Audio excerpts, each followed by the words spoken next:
What's up, party people? My name is Sunny Ray. This is the Sunny Ray Show. I think this is what, like episode, our fifth interview today or something, or fourth. And yeah, everyone's been really delightful. It's been awesome. And so today right now I'm gonna be interviewing the founder of Suivera. I hope I'm not saying the name incorrectly. Amber. Suivera is a nonprofit multi-faith organization centered on universal love. It provides a safe space for personal transformation by encouraging people to question, explore, and understand their own beliefs. So with that said, I'm going to bring on Amber. Hey, Amber, how you doing? I'm doing fantastic. How are you doing, Sunny? I'm well. I'm really Good. curious. So just learn more. Everything I just said definitely made a lot of sense. But tell me, I guess, like what we just let's kick it off. Let's go right into the deep end. What are you Sure. building? Am I saying it right? Suivera? You are Oh Suivera. wow. Okay. Sui meaning self and vera meaning truth in Latin. So, aren't we all just looking for our own self truth? Yes. Yes. Okay. So Kind of hard to continue. argue with that, right? I Well, agree. I agree. I agree. I think, yeah, we all are. I definitely am. And so what is it that you're doing though specifically? So I feel like I'm already doing that. And I feel like I'm doing pretty good at it. that's awesome. So why, I guess, yeah. What's I guess, how you say it, pain point or like the problem that you're solving? Is Yeah. it, curious to hear? Well, what we found was there are so many different pathways that one could travel that really tells you what to do, what to believe, how to believe it. But there were very few safe spaces, especially during the pandemic, which is when we were really coming up and through, that gave us a safe space to begin to question what we had been told to believe, why we had been told to believe it, yet still gave the resources for us to self explore, which is kind of counterintuitive with the internet, right? There's so much available. We could go out. But even when you started down those paths, everybody wanted to tell you their perspective and why you should believe what they were selling you, telling you, and leading you down a path of. And it became very put in a box, if you will, but conscious exploration. And even when we look at religious beliefs, they all started with a desire to love and to be loved, but have freedom to explore how we each did that to expand into something greater than ourselves. And we just, we were finding it challenging to find a space where we could actually do that.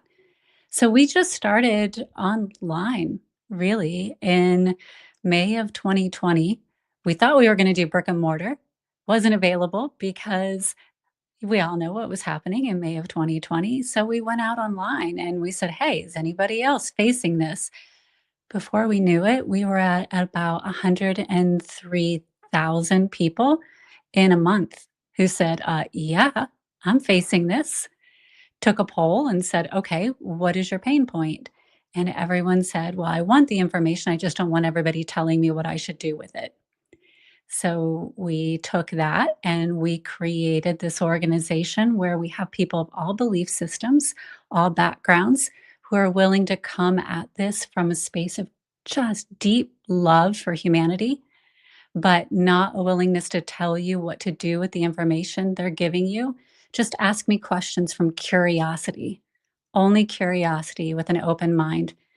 And once we started sharing this information with one another, asking questions, sharing from that space of curiosity and willingness, we went from that 100 and some thousand to 1.3 million people in 113 different countries in less than a year. Everyone was hungry. And when we got past being so separated from what we thought divided us and connected with what we knew united us, which was love and curiosity, then we started talking about our common problems and our common issues. And we started problem solving for those. So now we have huge humanitarian aid going on across the world because we're all united together to figure out how to really go after those deeper issues. So it's been pretty stellar watching what could happen. That is that's amazing. That's super cool.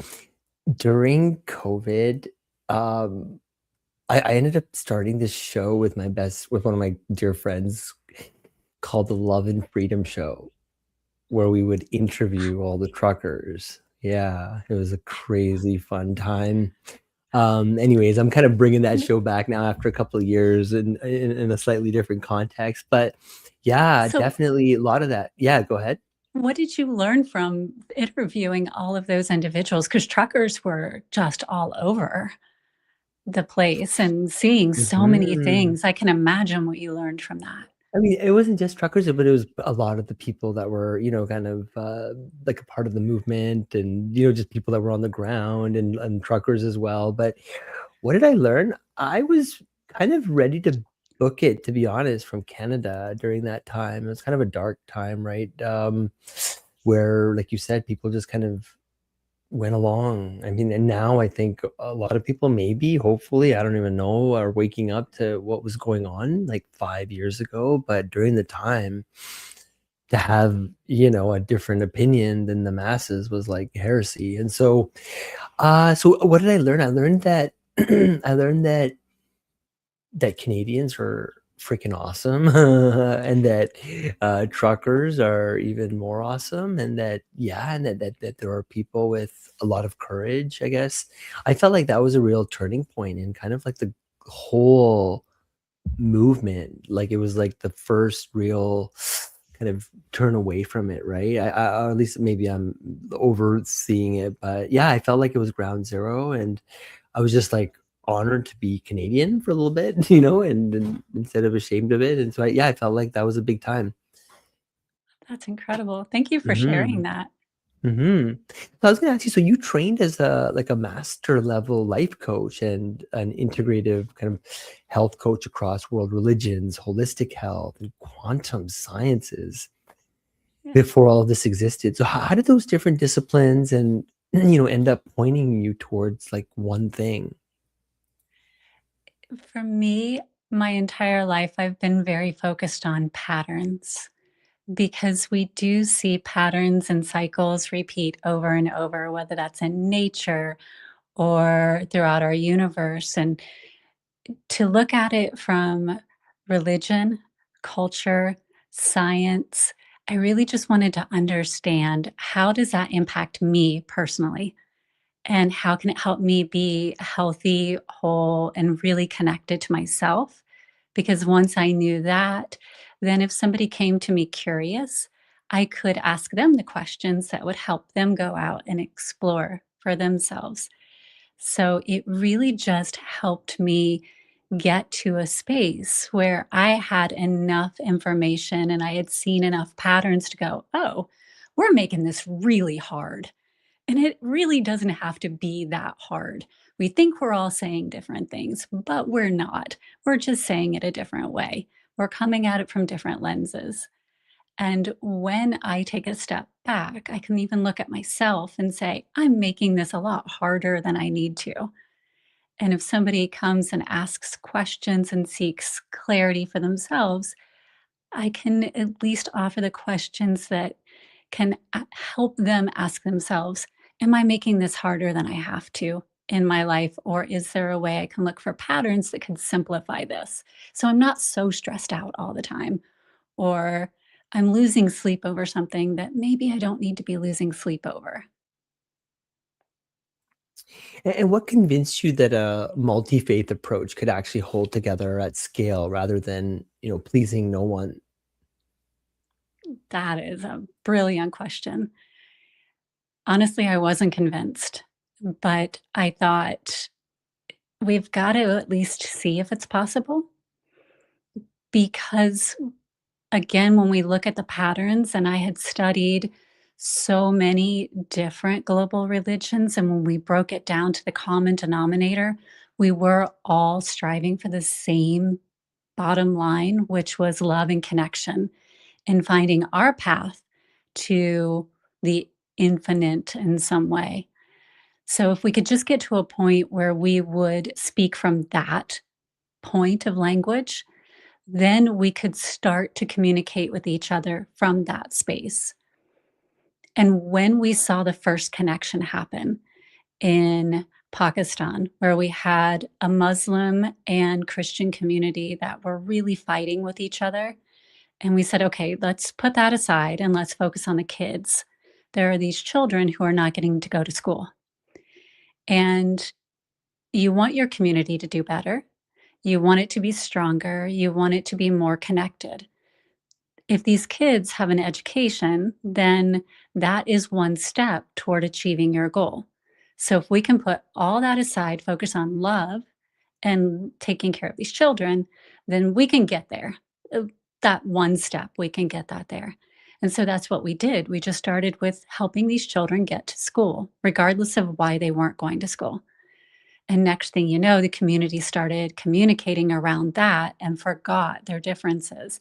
And now that one program has scaled, and it doesn't matter if you're Christian or if you're Muslim, all they're focused on are the kids.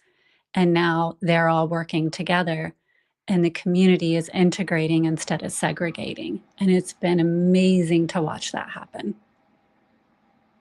That Yeah, that's one of the things I take for granted, right? Living in Toronto as well, is that it's just so integrated, right? And because of it, we Uh-huh. get to explore so many different cultures, religions, like food. I mean, it's just so vibrant in that sense. In fact, speaking of which, I was in New York last weekend, and even more so, right? I mean, it's just this Yeah. beautiful place where people are just kind of doing their own thing, but at the same time, serving each other and yeah, it's such a great place. So I was going to ask you, so you've said that lasting transformation rarely comes from giving people better answers, right? It comes more from helping them ask better questions. So what experience taught you that specifically?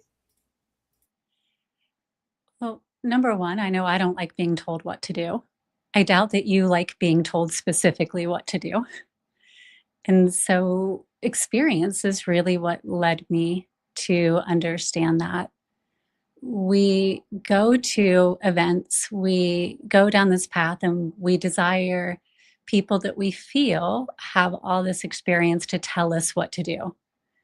And then we do prescriptively what they've told us to do, and it doesn't work for us. Then we get frustrated and we either blame them or we feel like we've done something incorrect and we don't understand why it didn't work for us. And ultimately, what ends up happening is what worked for somebody else may not work for us because we're not them. What we honestly need to do is look at ourselves and start asking ourselves lots of questions. What got me here? What is my experience that led me to this moment? What does my body need? What is my soul looking for? What is my life purpose? Because I guarantee you, mine isn't the same as yours, Sunny. I'm here to do something different. And so I need to start asking better questions for myself about my life. Then that will lead me to the information I need to help me become the fullest expression of myself, which will be very different than what will be the fullest expression of you being yourself. We're not even in the same location. So everything is going to be different. When we go for prescriptive and we go for somebody else telling us what to do, it's going to lead us to what's going to be best for that person and not for us. So when we can really get good at asking very defined questions based on our journey, then transformation can happen. And yes, we need information from the outside, but then we need to know how to really filter it through our lens and not somebody else's too. So, And what's a moment where you almost led someone, straight to an answer and caught yourself and then maybe guided them to find it instead? yeah, it's so easy to want to do that. When I was working in corporate, it was almost encouraged and rewarded, in all honesty. You are meant to be the expert in your field. and you are meant to tell people what to do. And if they don't do what you say, then you're almost punished. So I did it a lot when I was in my corporate career. And I also saw the outcomes of that. People who felt diminished, people who felt like their value wasn't being seen. And it really does take a toll. And what has like supporting neurodiverse adults taught you that, changed how you think about the rest of the work you're doing? I love working with individuals who are on the neurodiverse spectrum. My son is on that spectrum as well. So, getting to watch how he responds to the world has taught me more than I think anything else, any other experience in my life, because they will not listen to what you say prescriptively. So, there is no chance that you're going to get to tell them exactly what to do or how to do it, which is such a gift. It's also allowed me to see how they look at the world so differently, and it's more experiential than it is prescriptive, and I think that's a gift. What they're experiencing, at least for my son, he's high on the spectrum, and what they're experiencing in that moment is what they're experiencing in that moment. And we have gotten, most of us in our lives have gotten very far away from that. We're thinking about what we need to do next, or we're still lingering in what happened 2 days ago. And that is rarely where I find these individuals. It's like, okay, what are we doing now? And I am grateful to always be in that kind of focus point with them when I get to be with them. That's yeah, thanks for sharing that. So you're actively building a stronger fundraising arm, right? What does that kind of next stage of growth need to look like to match kind of the size of the community you've already built? Yeah, so we have multiple different avenues that we are navigating for that. We have a grant writing team that is helping us navigate the grant aspects of that. We also have a fundraising team that is doing multiple different donor campaigns, fundraising campaigns. We have steady donors that have been with us since the beginning, which is phenomenal. And then we also have products and things that we productize. Like any religious organization, you can take classes with us, you can participate and give charitable gifts. So that's our deep down in approach to fundraising, especially around our global outreach and our neurodiverse transitional living program, helping neurodiverse individuals who are high on the spectrum move from living at home to living in their own homes and understanding what that transition looks like. You also mentioned being open to, I guess, partnerships and support around, I guess podcasting. How do you guys get the message out? Like, what kind of collaboration would actually move the mission forward right now? Yeah, there are many avenues. Again, we have a podcast, the Heart Leader podcast, Mhm. which is where you can find us providing support and aligning heart and mind. And we're always looking for partner collaborations where that's concerned. Cannot wait to collaborate with this podcast and what we're doing here and that. And sponsorship is available there. We also have sermons. Given that we're a religious organization, we're always looking to partner on our sermons, which we consider dissemination of information. So if you have a skill that you feel could be in service of our community, we would love to partner on a sermon and talk about that. So there are just many avenues. If you think about how a church is executed, we can step in and align with you in that capacity. So if you have a Yeah, so community service, so it's go ahead. fascinating. So can you help me map this? Like, so for example, my parents are Hindu, my wife is Christian. I've been to church. I go to church. So like, what does it look like? So I'm curious. Like, is there in physical, I guess it's all digital, like your gatherings, but like how does it translate? Because you're saying it's similar to, a religion, right? Yeah, we are technically a religion. And at this stage, we are the 22nd largest religion globally. We do have meetings in person, and we also have them online. So you can attend, whether if you are in person in the Scottsdale area, we will have meetings and gatherings in the area. But we also, every other week, we have a sermon that is available online.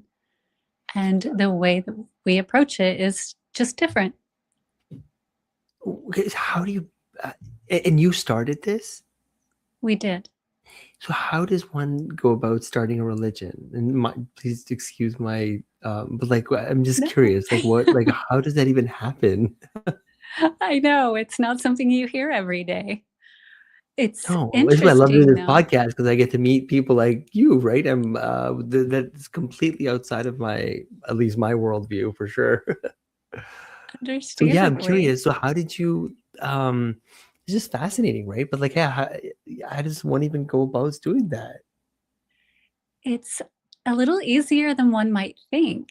We had to create a creed and a code of doctrine and everything that is required to create a new focus on belief.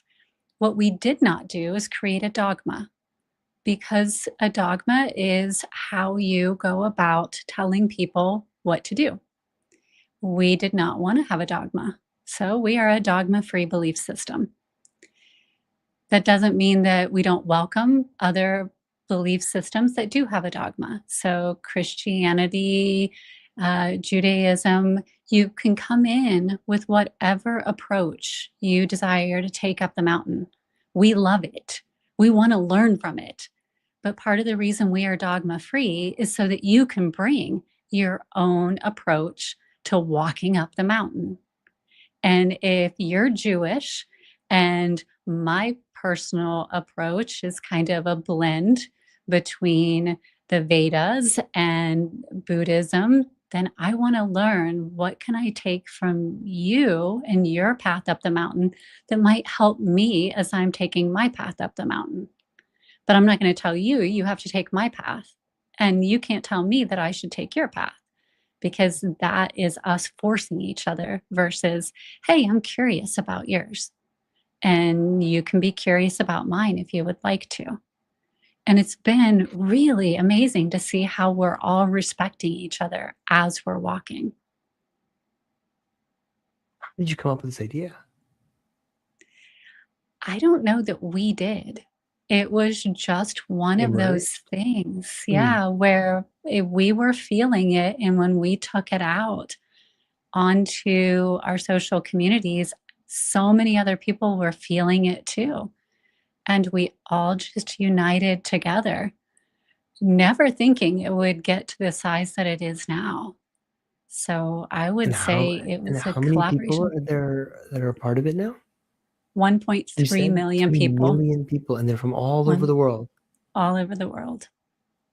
And do they have to do something or say something, or are these people that follow your socials, or is there like how do So you we like, all what does joined 1.3? together, Mhm. making a commitment that we will use love as our common language to connect with one another, that we will speak with curiosity, and agree that if we ever step out of line, which happens, where people, you get two discussion points, and then at that point, you will be asked to leave until you can get your center back, because we do not accept hate speech. Or to us, the opposite of love isn't fear, it's ignorance, because ignorance breeds fear. If you don't understand something, you become afraid of it. So if you are speaking hate speech, it means you probably don't understand something yet, and we understand that. But you need to take the time to go understand it before you return and start speaking again. So we would just want to make sure that we protect our people as well. So those are our rules. This is so interesting. If someone is searching for like, let's say a spiritual, sorry, it's just Yeah. I've never that's fascinating. If someone is searching for a spiritual community but kind of has been burned by, let's say, the rigid, either or kind of belief system in the past, right? And by the way, my version up until now, when people ask me, so what religion are you? Because that's like obviously a question you get quite often. My favorite answer is confused. Because I Yes. feel like that gives me the ticket to just kind of have conversations with whoever I want. And it's okay if people think I'm less than or something, but it gives me that ability to kind of do what you're doing, but at an N of one, maybe not 1.3 million. Uh, but yeah, I was just curious. So what would you want them to know about what you're actually like, what Suivera actually is? Suivera is love in action. It's you knowing that you are love embodied, and how you choose to put that in action or in motion is yours to decide. It's not ours, it's not anybody else's, it's yours. But you're the one who has to take those actions to decide what that is.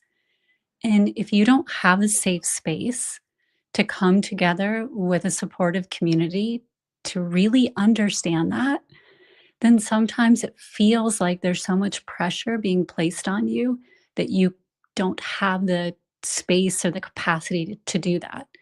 So, what we desire to do is give you that space or that capacity, and understanding that you may not be able to come all the way to Scottsdale, Arizona to do it. We want to at least do that online somehow in a way that fits for you. And it sounds so easy again, but for so many of us, that's the hardest thing to do because we've been so trained over and over again to do what we're told to do and to believe what we're told to believe, that the moment we are given the freedom to do it, we see it again and again and again. People are like, well, just tell me what to do. And we're like, we're not going to tell you what to do. Then I don't know what to do. Okay, well, we'll help you by helping you ask questions, which is why we get back to it's really important to help people know what questions to ask because sometimes we get so used to being told what to do, we forget how to even ask the questions. Yeah, I know. I agree with that too. Absolutely. I mean, that's what I'm doing, asking questions all day for 12 hours a day. Yes. And the process of thought is also just asking questions, and then your brain just somehow answers. So the quality, I think it was Tony Robbins that kind of woke me up to that, obviously, right? The idea that, thoughts are things, and Think and Grow Rich and all these great books. Have you ever heard of a guy named Dr. Joe Dispenza? Yes. Yes, very much.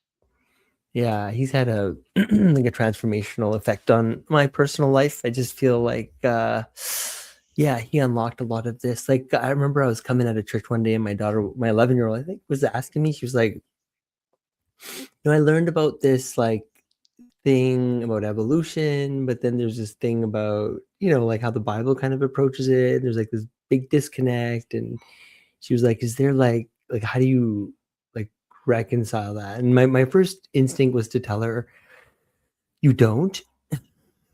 uh, but then I Yeah. thought more deeply about it, and then I came across Joe Dispenza's work, right, where he kind of goes into this like quantum, and he's very data driven and very science based, but he kind of leads you, I don't know, in a direction that I had never seen, but it was connecting these two worlds in a way that I could at least comprehend. But fascinating, Amber.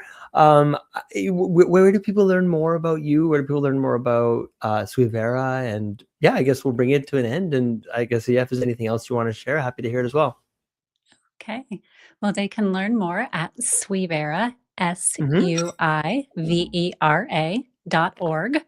There's a lot of information out there, and they can get a hold of me.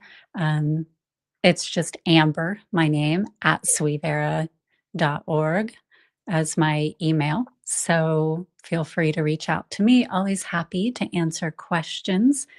I know it's probably a little different, but We all have to be a little different, right? Otherwise, we just keep doing the same thing.